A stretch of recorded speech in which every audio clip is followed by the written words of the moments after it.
Hare Krishna, Namaste. The question is, what is Bhaya Bhakti? Does it mean we get fear while doing bhakti? How can a bhakti be with fear? Krishna in Bhagavad Gita says one should be free of fear, whereas we often hear the term Bhaya Bhakti. Does this have any relevance to devotees? Let's see the answer. Before we understand what Bhaya Bhakti is, let's understand what Bhakti is, and then we'll understand what Bhayam is.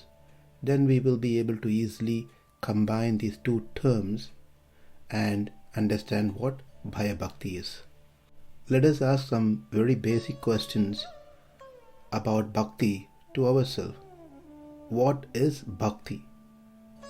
Is it just a thought? Is it an emotion? Where does this Bhakti situated? Is it in our body, in our brain, in our mind, in our heart? Where is this Bhakti located? We speak so much about Bhakti. One must develop Bhakti. Sometimes we hear Bhakti is dormant in all of us. We also hear Bhakti is within us. We hear so many different kinds of statements. But what is Bhakti? And where is it within us if it is there?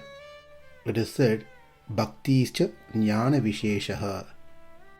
That means Bhakti is nothing but the matured stage of one's jnana, knowledge, consciousness. When the knowledge matures, one will have a clear understanding of what are Chitta, Achitta, Ishvara. Chitta means the conscious entity, Achitta means the non-sentient beings, and Ishvara means the supreme controller. It is only through the jnana that we can cognize anything around us.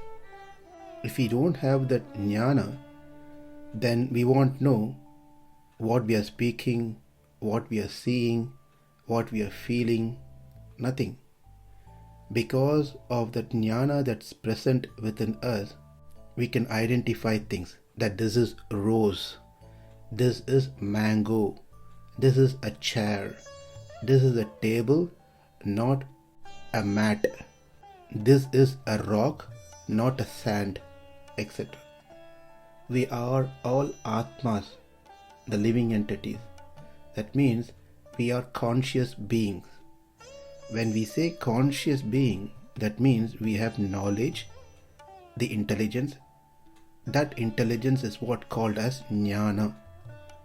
This feature called jnana is not present in the achit, in the non-sentient beings, not present in the table, chair, rock, sand. Therefore, they cannot cognize things around them. It is only the living entities, jivas, which can cognize things around it because it has jnana. So that very special substance called jnana comes to a point of love and affection towards the Lord. Then that same jnana is said to be bhakti. That means the jnana is inherent within the Atma. So the bhakti is also inherent within the Atma. It is an essential nature of all the living entities. Bhakti is not something that comes from outside. Bhakti is inherent essential nature of the self. It is dormant within the self.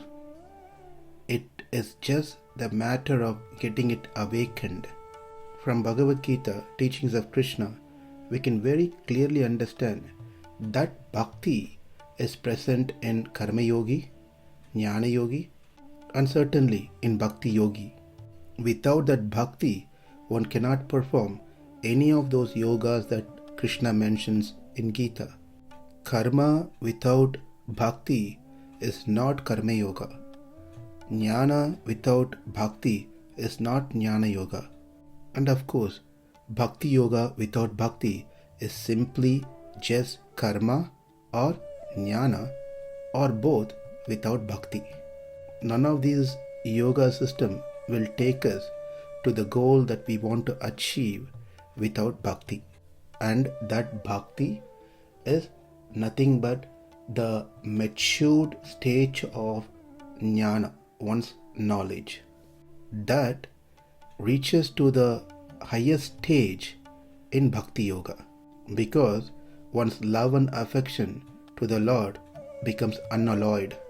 Let's just keep that in mind, that bhakti in bhakti yoga is the topmost, whereas bhakti in karma yoga and jnana yoga has some self motive, unless and until that bhakti does not take one to unalloyed love, unalloyed devotion towards the Lord, they are not considered to be the topmost.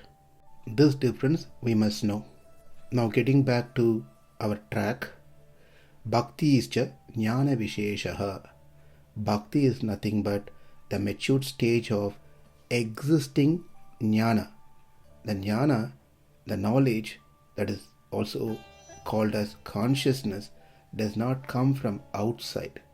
It is within us. Of course, to awaken that consciousness, there are various means. It happens through the association of devotees who has bhakti. It can be awakened directly by the Paramatma within us. It can be awakened through the process of sadhana, practice of devotional services like chanting the names of the Lord, hearing the pastimes of the Lord, or by studying the scriptures, or performing devotional service. So when we only have jnana, which is not matured, ripened, I can still identify things, that this is rose, this is mango, this is table, this is chair, but I will not be able to relate these mangoes, rose, chairs, etc. in connection to the Lord. Rather, I may start thinking these items, the rose, mangoes, chair, table, etc., are all for my enjoyment. Whereas if I have the matured jnana, that is bhakti, then I will see that these items, the rose, mangoes, chair, tables, etc., are for the pleasure of the Lord. With the rose, I can make beautiful garland for Krishna. I can offer this mango to Krishna. I can use this table and chair in service of Krishna. When one starts seeing things in connection with Krishna, then that is bhakti. When one simply sees things and cognizes the thing, that is just jnana without bhakti. That means the jnana is not matured enough to see things in connection with the Lord. So the first way of seeing is to see everything in service of the Lord. Now the second thing is seeing Lord within everything. The Lord is present in this rose, in this mango, in this table, chair, rock, sand. Therefore He is present in every one and everything. That leads one to think that I am part and parcel of the Lord. He is also part and parcel of the Lord. This is also part and parcel of the Lord. In this way, that person, a devotee, does not develop a sort of attachment or hatred towards anything for that matter, whether it's a sentient entity or a non-sentient entity, because he knows very well that everything is part and parcel of the Lord, including himself. Therefore, that jnana should be there along with the bhakti. If I only have jnana without bhakti, and I can cognize things, but I will not be able to connect things to Krishna. If I have bhakti, then I can connect to Krishna, but lack of knowledge will make me think everything is independent of Krishna. It will not give us a proper understanding that it is part and parcel of Krishna. So two things are very important: to see things in service of Krishna and to see things part and parcel of Krishna. When that level of bhakti is attained, we can't imagine ourselves criticizing others, finding faults in others. We don't discriminate others due to their color, nationality, gender, their caste, wealth, education, etc. Therefore, there is no question of quarrel and disagreements, fights. When we have such bhakti in that level, we will not feel envious of others who are doing better than us. We will not try to become a famous person by pushing others down. Or, in other hand, we will not have self-pity on ourselves. We will not feel dejected by others. Life will be joyful as long as we are in this world, and the joy continues and changes to bliss after we attain the spiritual world. So let's not think that bhakti is different substance from the jnana. They are one and the same. It is not that jnana is something used for understanding the material elements and bhakti is something to understand God, which is different from jnana. It is the same jnana which helps us to understand the material things, and that same jnana matures and takes the form of bhakti to make us understand the Supreme Lord. The more that we hear, the more that we chant, the more that we do services, the more the bhakti get awakened. In other words, the jnana matures into bhakti. So let's get back to the question. What is bhakti? Where is bhakti? Bhakti is a matured stage of jnana.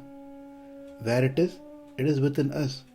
It has just not been enabled for some, and it is activated for some. Now that we learned a little bit about bhakti, now let's see what bhayam is.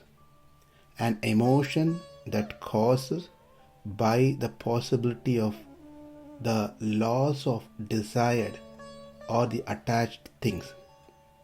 It's a thought that one thinks that I may lose this which is very favorite to me. It could be a thing or a person. One more time. An emotion that caused by the thought of possibility of losing that desired or an attached things, which can be a matter or a person. Likewise, an emotion that caused in our thought that possibly gaining something which is not desirable for us. A thought or an emotion of thinking, my parents are aged, what will happen to them? So here there is a sort of a emotion that gets generated of thinking a loss of a beloved ones. That is fear. Likewise, someone has a pain in that body and they start thinking, what in case if this could be a serious disease, then I may lose my life, I may lose enjoying things. So here is gaining something which is undesirable, creates an emotion. These are called fear. Fear of losing the desired one. Fear of gaining undesired ones. That is fear. After writing an exam, one develops an thought that makes one to contemplate on possible failure. That change of jnana is called jnana vikara, the change of jnana. That change of jnana is called fear. Fear of losing the exams, getting lower grades. Another example is someone is famous in the society for a long period. If that person sees a threat of someone else becoming more famous, than him, that thought that gets generated within oneself of losing their position in the society is called fear. Fear of loss of fame. But it is also important to note something very interesting. After that event takes place, then fear has no place. It doesn't have anything to do. There is no more fear after the result comes. There is no more fear after the other person becomes famous. But what happens is that now that fear, which is a variation of the jnana, now takes into another shape or a form called sukham or dukkham. After the result has been released, before the result has been released, I was in fear. Now after the result has been released, now either I have to be in happiness or in sadness based on the result. I won't be in fear anymore. So the point here is, the bhayam, fear, is nothing but a different form of our jnana. So we have learnt about bhakti, which is nothing but a ripened jnana. Then we learnt about bhaya, which is nothing but a different flavor of that same jnana. Now it is time to combine both the terms and address our original question, which is Bhaya Bhakti. When we hear Bhaya in Bhakti, it is also the same principle, but on a different perspective. Having Bhayam is not good, but having Bhaya Bhakti is very good. We learned Bhayam means a fear of loss of something which we love, a fear of gaining something which we hate, right? So it's the same principle. It is a fear of losing something. Here the something is not the material thing. It is Krishna. So it is a fear of losing Krishna and his devotees' mercy, and fear of gaining Krishna's and his devotees' anger. As you can see, the definition or the principle is same, gaining or losing. But the question is, on what? If it is material thing, that bhayam is not good. If it is spiritual thing, then that bhayam is good. Certainly, in the path of bhakti, we don't want to lose Krishna or Krishna devotees' mercy. And certainly, we don't want to make them angry or make them displeased with our behaviors and characters. Therefore, one must have that fear within oneself to perform their services without committing any offenses. To have that fear while executing the service when dealing with other devotees, and careful when doing service to the deities, so that one does not commit offenses. And that fear is what's said to be Bhaya Bhakti. As practicing devotees, we must also be fearful of power of Maya. Even great saints, acharyas, they themselves cry out in their songs, expressing how fearful they are when they think about Maya, when they think about the three modes of material nature. Then what to speak about ourselves? If we don't have that Bhaya Bhakti, it will slowly lead one to go back to our old school of materialistic life.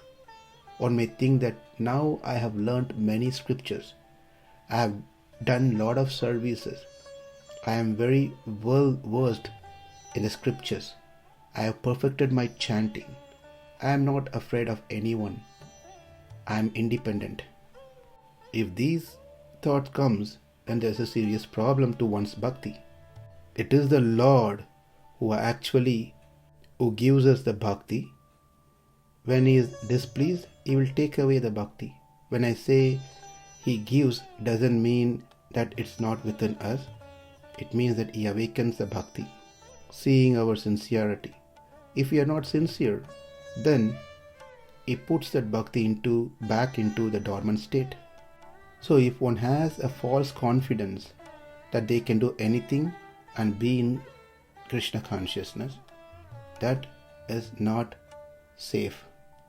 They will start mixing with non-devotees, start talking things, mundane things, and then get involved in entertainments like watching commercial movies, hearing to commercial songs, eating at the restaurants. And also that may lead one to start seeing faults in devotees, disrespect devotees. For these reasons, it is important that one perform bhakti with bhaya. Therefore, Bhaya Bhakti is a must for devotees. Then one may ask a question, well, Krishna says in Bhagavad Gita, Vitaraha Bhaya Krodha. One must be free from Bhaya. And even other scriptures are very clearly states that one should be fearless. Whereas you're saying one should have fear. It's contradicting. It is not contradicting. The fearless and fear has different context. Being fearless is different from having fear that we just discussed. As devotees, it is true that one must be fearless. Fearless on what will happen to my life. Will I get my next meal or not? What will happen if I don't have a job? What will happen to my family if I'm not there? Who will take care of my children? Or how will I get rid of my anadi kala karma? What atonement I need to do to get rid of all my previous sinful karmas? All these are fears.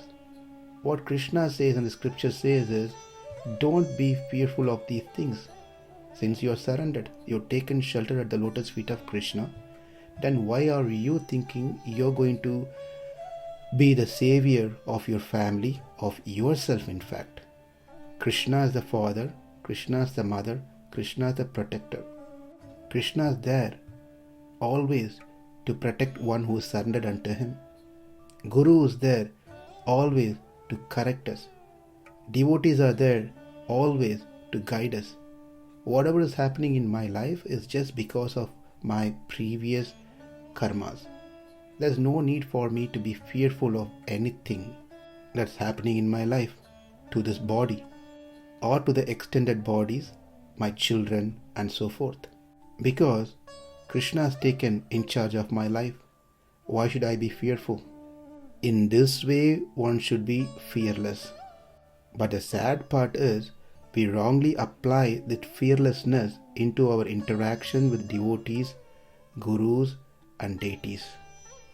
We have become so fearless of committing offenses to our authorities, to the devotees and deities. That is because we start thinking that I am independent. I have the authority. I have the bhakti. I am better than someone else. No one can question me. This is also being fearless, but in a wrong way. So we have to carefully understand what Bhaya Bhakti is, how to differentiate that Bhaya with the other Bhaya that we should not have. So, Bhaya Bhakti is needed to avoid any offenses and for us not to fall down. And Bhayam is not needed because Krishna is there to protect us. Krishna is our guardian. We hope this was helpful to address the question. Thank you. Hare Krishna.